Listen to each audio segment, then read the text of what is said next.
ప్రతిరోజు 10 ప్రశ్నలు ఉంటాయి. ప్రతి ప్రశ్నకు 6 నిమిషాలు చొప్పున సమయం కేటాయించడం జరిగింది. కావున గంటలో మొత్తం 10 ప్రశ్నలను పూర్తి చేయాల్సి ఉంటుంది. అలా పూర్తి చేయకపోతే చివరిలో కొన్ని ప్రశ్నలు మిగిలిపోతాయి. సంబంధిత సభ్యులు అసంతృప్తికి లోనవడం జరుగుతుంది. క్వశ్చన్ అవర్ యొక్క ప్రాధాన్యతను దృష్టిలో ఉంచుకొని గౌరవ సభ్యులు సుదీర్ఘ ఉపన్యాసాలు చేయకుండా కేవలం ప్రశ్నకు సంబంధించిన అంశానికి మాత్రమే పరిమితమై మాట్లాడవలసిందిగా కోరుతున్నాను. అదేవిధంగా సంబంధిత గౌరవ మంత్రులు కూడా సభ్యులు అడిగిన విషయానికి మాత్రమే పరిమితమై సూటిగా సమాధానాలు చెప్పాలని కోరుతున్నాను. గౌరవ మంత్రులు మరియు సభ్యులు ఈ విషయాన్ని దృష్టిలో ఉంచుకొని వ్యవహరించి సభకు పూర్తిగా సహకరిస్తే నిర్దేశించిన సమయంలో అన్ని ప్రశ్నలు పూర్తి చేసుకోవడంతో పాటు తద్వారా రాష్ట్ర అభివృద్ధికి మేలు చేసిన వారు అవుతారు.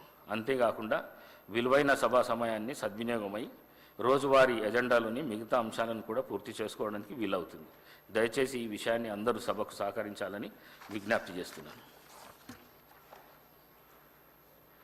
Question hour. మొదటి ప్రశ్న